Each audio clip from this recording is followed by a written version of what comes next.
Okay. Anaye kumbi erimba. Ambalambuzeeko. Kino miti gya ovakado. Enda kusimba mu ttaka lyange, ndowooza mulaba. Twasooka ne tukabala. Tugenda kusimba. Enda kwongeramu kedo nga woomulaba. Ezo ndukwanva kuzireeta. Haliwo ne zino ezirimu olwedde kati egenda ekula. Naye akasana kyekankola n'oyo kedo. Enda kwongeramu oyo kedo. So anaye omuntu alina okuba ne pulaani B mu bulamu. Nkumbi erimba kedo. Emiti gya payini bagingulizaamu. Awo ogiraba. Genda mu nkumbi kati. Saawa yaki? Saawa ya nkumbi. Tuli ku lusozi nga olengera. Tukyali batono eno. Era weeyagalayo poloti sobola okunneekwatako ne nkuleeta. Ate eyo payini baamungulizaamu. Mukadde yamungulizaamu. Kyenkana ku lusozi eno waggulu ebanguza. Mulimu obuwogoogo ndowooza nagenda oyingira ogw'omunaana nja kuba ntandise okulya ku buwogo. Eri yonna gy'olaba. Akatuuyo okulinnya olusozi otuuka eno waggulu si kyangu. Eri yonna payini nga woomulaba. Akasana. So omuvubuka munnange ng'oli eyo ofunyemu akasente, osobola okujja n'ogulayo ettaka likyaliyo, tebaliseera. N'oteekamu oba otadde muwogo, oba otaddeyo lumonde, n'oba naawe ng'olina ky'olinako munnaye. Kati nze olutalo oluna lutandise mansobola okugenda eri waggulu neneekweka. Mulabayo? Kati mansobola okwekweka. Teryasobola, ebikompola tebisobola kunsanga. Kati mbalambuzaako kanyongere obbalaga ekitundu kyange wekiyita.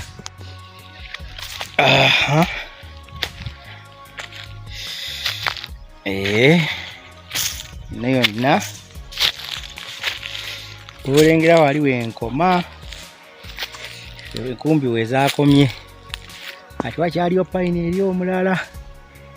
Payini wa mukadde. Kadde alina olusozi lulamba. Naba nzigiridde eri ku nnyumba ye. Nja kubalagako mukadde yabeera. Ettaka gye liri lingi. Ndowooza olaba tuli ku lusozi waggulu eno. Kaweewo kiriya eri nenkoma awo. Kumbi weekomye awo wenkoma. Naye maama lusozi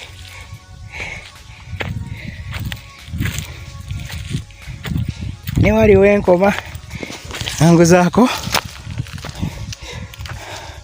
10 ku 10 ku lusozi eno waggulu. Saiti z'emaya sente nabusonda mpola mpola. Naye eriyo ndoza mulaba kyetubulako kututule Museveni kutuwa amasannyalaze, naye nga omulimu gwo gwego. Kati enda kusimba kedo.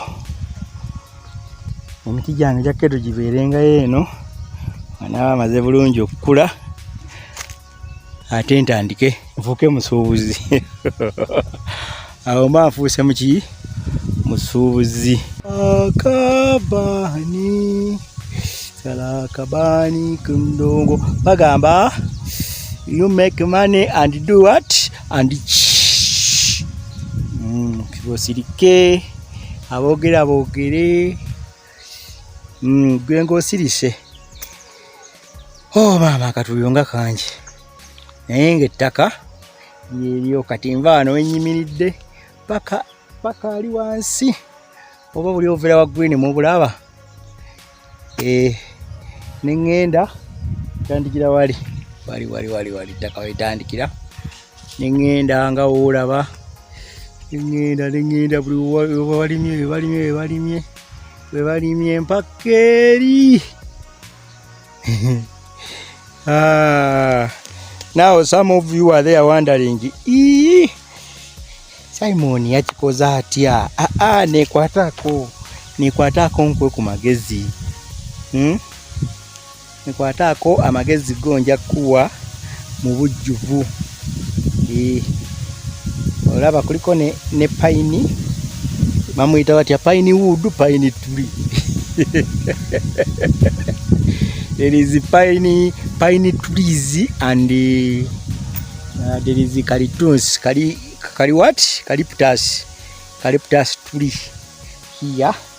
Now I am adding in some avocado. When I get guavas, I add. This is my land, I tell you. Now some of you are there wondering, we have been seeing Simon not working. When I'm here, bagamba bati aikusonda. One by one makes a bundle. This is the fruits, the yields of my sweat. Okay, zino zensigo zaffe zigebere fana wet. Neno ati twala mukinya. Okay, kati njagala okugamba nti gwe aliyunga munaye ogamba ebintu si byangu, bw'okwata empola ate obusobola okutuuka ku kirooto kyo. Nange sagamba mbu nabibapiramu naye nakola mpola nebaza mwenna abasobodde okubanga munkwatirako ate nembanga sobola okubanga ntuuse ku kino. Gwenno gwe eyeetaaze munaaye okubaako naawe akataka keweegulira, osobola okunkubirako kubanga ettaka ddyo likyaliyo ate nange neetaaga baneiba bange. So oyinza okulowooza nti tuli mu kibira naye essaawa yonna enkulaakulana egenda ejja mu byalo. So enkulaakulana erina okusanga nga naawe oyina kyeweetegekedde. Kati nze neesunga munnaye tomanya zino enguudo eziyita mbu simanyi express zimanyi biki. Olaba we bansuulako express ye Masaka ate ng'egenda kuyita mu kitundu kyange ku lusozi lwange.